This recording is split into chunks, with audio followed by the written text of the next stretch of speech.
ಇನ್ನು ಈ honey trap ಕೇಸಲ್ಲಿ ರಾಜಣ್ಣ ಪರವಾಗಿ ಸಚಿವ ಚಲುವರಾಯಸ್ವಾಮಿ ಅವರು ಬ್ಯಾಟ್ ಬೀಸಿದ್ದಾರೆ. ರಾಜಣ್ಣ ಅವರ ಪರವಾಗಿ ಮಾತನಾಡಿದ್ದಾರೆ.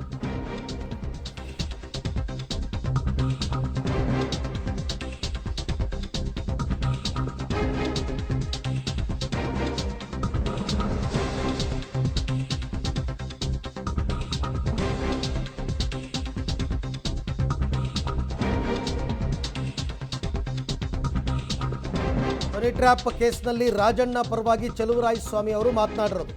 ಕೇಂದ್ರ ಮಟ್ಟದವರು ಈ ಹನಿ ಟ್ರ್ಯಾಪ್ನಲ್ಲಿ ಇದ್ದಾರೆ ಅಂತ ಹೇಳಿದ್ದಾರೆ. ಕಳೆದ 1 ವರ್ಷದಲ್ಲಿ ಹಲವರು ಸ್ಟೇ ತಂದಿರೋದೇ ಇದಕ್ಕೆ ಕಾರಣ. ಅದನ್ನೆಲ್ಲ ನೋಡಿ ರಾಜಣ್ಣ ಹೀಗೆ ಚರ್ಚೆ ಮಾಡಿದ್ದಾರೆ. ತನಿಖೆ ಮಾಡಿದ್ರೆ ತಪ್ಪೇನೂ ಇಲ್ಲ ಅಂತ. ಹೌದು, ತಪ್ಪೇನೂ ಇಲ್ಲ. ಬಡ್ಲು ನಿಮ್ಮ ರಾಜಣ್ಣ ಅವ್ರಿಗೆ ದೂರು ಕೊಡೋಕ್ಕೆ ಹೇಳಿ. ದೂರೇ ಕೊಡ್ದೇನೆ ತನಿಖೆ ಮಾಡಿದ್ರೆ ತಪ್ಪೇನಿಲ್ಲ ಅಂದರೆ ಫಸ್ಟ್ ಅವರು ದೂರು ಕೊಟ್ಟ ಮೇಲೆ ಮಿಕ್ಕಿದ್ದೆಲ್ಲ. ಇವರು ಹೇಳಿದಾರಲ್ಲ, ಎಲ್ಲಿ ತನಿಖಾ ಅಧಿಕಾರಿಗೆ ಕೊಡಿ ಅಂತ ಹೇಳಿದ್ದಾರೆ. ಅವರು ಕೊಟ್ಟ ಮೇಲೆ ನಾವು ಕಾನೂನುಬದ್ಧವಾಗಿ ಮುಖ್ಯಮಂತ್ರಿಗಳ ಜೊತೆ ಮಾತನಾಡಿ ಯಾವ ಥರದಲ್ಲಿ ತನಿಖೆ ಮಾಡಬೇಕು ಅನ್ನೋದನ್ನು ಮಾಡ್ತೀವಿ ಅಂತ ಹೇಳಿದ್ದಾರೆ. ಅಸೆಂಬ್ಲಿನಲ್ಲಿ ಕಂಪ್ಲೇಂಟ್ ಬಂದ ತಕ್ಷಣ ಉನ್ನತ ಮಟ್ಟದ ತನಿಖೆನೇ ಮಾಡ್ತೀನಿ ಅಂತ ಮುಖ್ಯಮಂತ್ರಿಗಳು ಸಹ ಹೇಳಿದ್ದಾರೆ. ಅದನ್ನು ಮಾಡ್ತಾರೆ.